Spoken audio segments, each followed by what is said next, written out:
In less than 24 hours, Donald Trump went from begging his allies to join him to telling them he never needed them in the first place. On Monday, he was publicly urging Germany, France, the UK, Japan, Australia, and South Korea to send their warships to the Strait of Hormuz. He told reporters he would strongly encourage them to help. He said nations that depend on the strait for their oil should be the ones protecting it. He was, by every account, working the phones hard, trying to build the kind of multinational coalition that gives a military operation global legitimacy and shared cost. Less than 24 hours later, most of those nations had said no, and Trump's response, posted on Truth Social in all capitals, the way a man types when he is genuinely furious, was one of the most consequential statements any American president has made about the alliance system that has underpinned Western security for 75 years. We do not need the help of anyone. Lindsey Graham, one of Trump's closest Senate allies and one of the most hawkish voices in American politics, told reporters he had never heard Trump so angry. Oil prices rose the moment the Post went live because the markets understood immediately what the rest of the world was still catching up to. The United States is now fighting this war alone. And that fact, not the missiles, not the mines, not even the oil price, may be the most important strategic development of the entire 18 days of Operation Epic Fury. Today on Conflict Capital, we are going to tell you exactly what happened, why every single one of America's major allies said no, what it means that they did, and what the world looks like when the most powerful military in history decides, or is forced to decide, that it does not need anyone's help. Welcome back to Conflict Capital, where we connect the strategy to the consequences and the headlines to the history. If you are new here, subscribe right now and hit the like button. What we are covering today is the biggest geopolitical rupture between the United States and its allies since the 2003 Iraq War. And in some ways it is bigger than that. Let us get into it. To understand the full weight of what happened yesterday, you need to understand what Trump was actually asking for. Because it was not a small ask, and the fact that every major ally said no was not a small rejection. Trump's request had two components. The first was military. He wanted NATO allies, Japan, Australia, and South Korea to send warships to the Strait of Hormuz to join an American-led naval coalition escorting commercial vessels through the strait. The Strait of Hormuz is currently blocked by Iranian sea mines, explosive drone boats, and the constant threat of Iranian coastal missile batteries. A French vice admiral publicly described sailing into those conditions as suicidal. What Trump was asking his allies to do was send their ships and their sailors into one of the most dangerous stretches of water on the planet to help reopen an oil route that benefits the entire global economy. The second component was political. He wanted the international legitimacy that comes from a coalition. An American-only military operation looks unilateral. An operation with the UK, France, Germany, Japan, and Australia standing alongside it looks like the world community acting in defense of global economic security. That legitimacy matters. In the UN Security Council, in public opinion, in the historical record. Trump wanted both the ships and the flags. He got neither. Trump's brief and aggressive attempt to corral an international coalition to police the Strait of Hormuz concluded in disappointment on Tuesday, leading the president to lash out at European nations that rejected his demands. The word brief in that CNN description is worth noting. He tried for a few days. He got a clear answer, and rather than continuing to push, or quietly accepting the refusal, or working back channels to find some form of symbolic participation that could be dressed up as support, Trump went public with his anger in the most public way available to him. Trump noted that the U.S. has been informed by most of our NATO allies that they don't want to get involved in the war with Iran, despite the fact that almost every country strongly agreed with what we are doing. Now that last phrase is the tell. They agreed with it. They just were not willing to be part of it. There is a word for that in international relations. It is called free riding, and it is the oldest complaint in the history of American foreign policy. Now let us talk about why the Allies said no, because their reasoning is not just diplomatic cowardice, and understanding it honestly is essential to understanding the full strategic picture. Start with Europe. Germany, France, Italy, Spain, the core continental NATO members, are in a genuinely agonizing position with respect to this war. They depend on Middle Eastern oil and Gulf gas far more than the United States does. Europe has been scrambling since 2022, when Russia cut off its gas supply, to build alternative energy infrastructure, LNG terminals, renewable capacity, supply deals with Gulf states. The very countries that Trump is asking to send warships into a minefield are countries that have been spending billions trying to secure stable energy relationships with Qatar, the UAE, and Saudi Arabia, relationships that get significantly more complicated if those countries become formally associated with a U.S.-Israeli military operation that has already killed over 2,000 Iranians and is expanding daily. European governments are also navigating enormous domestic political pressure. Public opinion across France, Germany, Spain, and Italy is deeply skeptical of the Iran war. Street protests have already happened in multiple European capitals. A German chancellor or a French president who sent warships to the Strait of Hormuz alongside the American military would face an immediate political crisis at home. The military risk is real. The political cost is enormous, and the strategic benefit, from the European perspective, is unclear. So they said no. Japan, South Korea, and Australia present a different but equally complex calculation. These three countries are economically even more dependent on Gulf oil than Europe is. Japan imports roughly 90% of its oil from the Middle East. South Korea imports over 80%. Australia, while a significant energy producer itself, has extensive economic ties with the Gulf that make formal military involvement in a US-Iran war diplomatically sensitive in ways that do not apply to the United States. More fundamentally, all three countries are watching China very carefully right now. Japan and South Korea both have unresolved territorial tensions with China. Australia has a fraught economic relationship with Beijing, formally joining an American military operation in the Middle East against Iran, which China has publicly described as a strategic partner, risks escalating their already complicated relationships with Beijing at exactly the moment when American commitment to their own defense in the Pacific is being quietly questioned. Why would Japan send warships to the Persian Gulf when its own security concerns are in the South China Sea and the Taiwan Strait? Why would South Korea expose itself to Chinese economic retaliation for a war that does not directly threaten Korean territory? The logic of Allied self-interest applied honestly produces the answer that every one of these countries gave. Not us, not now. And then there's the United Kingdom, America's closest ally, a country that has stood alongside the United States in every major military engagement since World War II, from Korea to Vietnam to the Gulf War to Iraq to Afghanistan. Britain, under Prime Minister Keir Starmer, discussed the coalition request with Trump directly. Starmer's response was carefully diplomatic but substantively clear. Britain would not be sending warships. The British government has been supportive of the broader goals of Operation Epic Fury.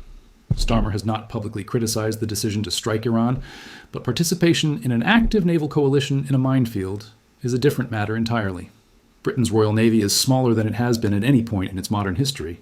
British domestic politics on the Iran war are complicated, and Starmer, who leads a Labour government that came to power partly on a platform of careful multilateralism, is not in a position to commit British sailors to a war that Parliament has not debated. Trump said he was not surprised at NATO because he views it as a one-way street. We will protect them, but they will do nothing for us. Because of the fact that we have had such military success, we no longer need or desire the NATO countries' assistance. We never did, Trump wrote. Oil prices rose shortly after Trump's post, which cast doubt on the prospect that a multi-state coalition will reopen the key strait. The markets understood the implication before most commentators did. If there is no coalition, there is no escort operation. If there is no escort operation, the strait stays closed. If the strait stays closed, the oil supply disruption continues. And if the oil supply disruption continues, the 100-plus barrel price of oil is not a temporary spike. It is the new baseline until either the war ends or the mines are cleared, and neither of those outcomes has a clear timeline. Oil went up the moment Trump's Truth Social post went live. That is the market telling you everything you need to know about the strategic significance of the Allied refusal. But the market reaction is actually the less important consequence of what happened yesterday.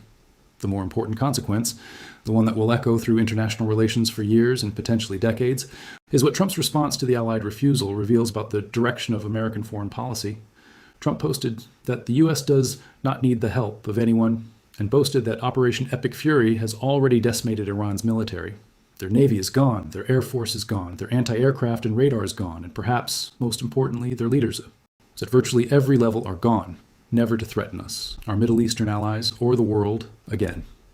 Now, set aside for a moment whether those claims about Iran's military being decimated are accurate.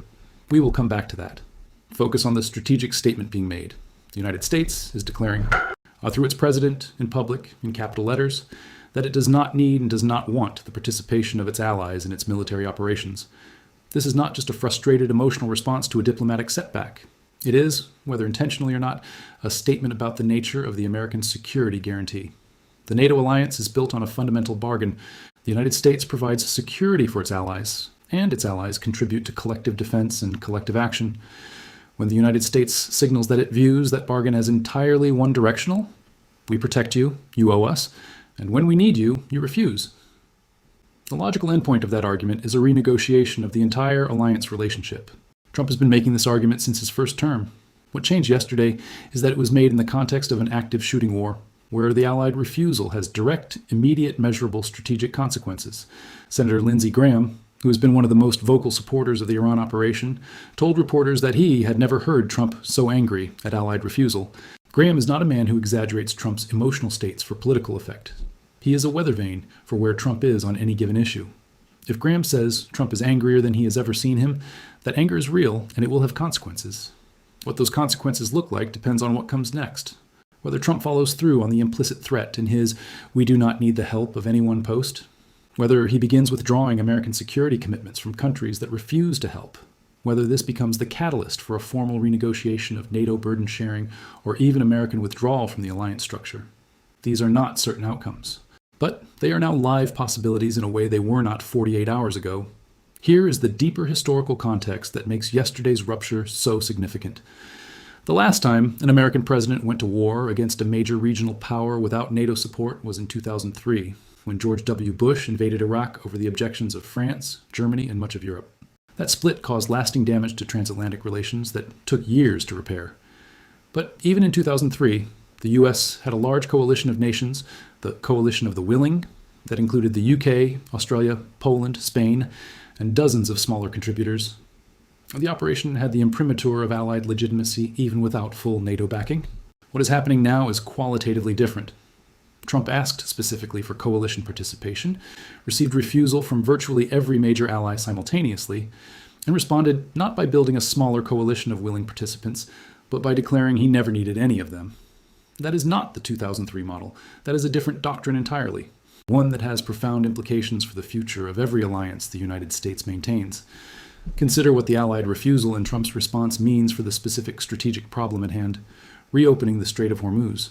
Without a coalition of navies to conduct a sustained mine-clearing and escort operation, the practical options available to the United States are significantly more limited. American minesweeping capability in the Persian Gulf is effectively zero.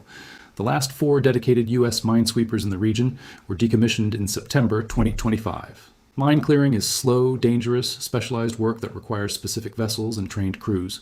The U.S. Navy does not currently have those vessels in the Gulf. Asking Allied navies, particularly the UK's Royal Navy, which maintains mine countermeasures vessels, or the French Marine Nationale, to contribute their minesweeping assets to the Strait of Hormuz operation was part of the coalition logic. Without Allied participation, the mine threat persists. Without mine clearance, commercial shipping does not return. Without commercial shipping, the oil supply disruption continues. The refusal of allies to participate is therefore not just a political and symbolic setback. It is a direct operational constraint on America's ability to achieve the stated objective of reopening the strait. There is one more dimension to this story that Conflict Capital wants to make sure you understand, because it is the one that most of the coverage is missing entirely. Trump's "we never did" post was not just about emotion and frustration. Read carefully, it is also a retroactive reframing of the entire coalition-building effort of the last several days. Trump spent days publicly urging allies to join. Now he is saying he never needed them. That shift in narrative has a specific political purpose. It protects Trump from the charge that his coalition-building failed. If you never needed something, you cannot be said to have failed to get it. But the markets saw through the reframing immediately. Oil went up, not down, when Trump declared victory in the coalition effort by saying he did not need a coalition. The gap between the political narrative and the operational reality is exactly as wide as the Strait of Hormuz is narrow, and right now the oil is still not flowing. What does all of this mean for you, watching this from America? It means the war is going to be longer and more expensive than the most optimistic scenario suggested 2 weeks ago. It means the oil supply disruption that is already raising your gas prices has no clear end date visible on the horizon. It means the United States is carrying a military operation, its costs, its risks, and its consequences, without the burden sharing that alliances are designed to provide.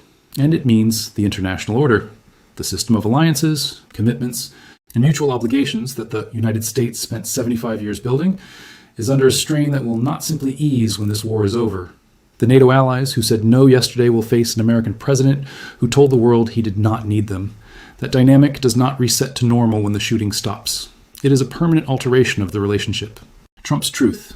Social Post will be studied in foreign policy classrooms for decades, not because it was wise and not because it was foolish, but because it was honest. Honest in a way that diplomatic language usually is not. about the fundamental tension between American power and American alliance commitments that has existed since the end of the Cold War. Can the most powerful country in the world sustain alliances that it sometimes perceives as one-directional? Can allies who depend on American security refuse to contribute to American military operations without consequence? These questions have been circling the transatlantic relationship for 30 years. Yesterday, in capital letters on Truth Social, they got an answer. Whether it is the right answer, whether America is stronger alone or stronger with allies, whether we do not need the help of anyone is a statement of confidence or a statement of isolation, is the debate that will define American foreign policy for the rest of this decade. This is conflict capital. We will keep watching every development in this story. Before you go, drop a comment below. Do you think the Allies were right to say no, or did they make a historic mistake that they will regret? And is Trump's "we never needed them" posture a sign of American strength, or the beginning of American isolation? Every comment you leave shapes what we cover next, and we read all of them. If this video gave you a clearer picture of the most consequential diplomatic rupture of this decade, share it. This is the story that deserves to be understood, not just reacted to. Hit the like button, share this video, and we will see you in the next one. Stay sharp, stay curious. This is Conflict Capital.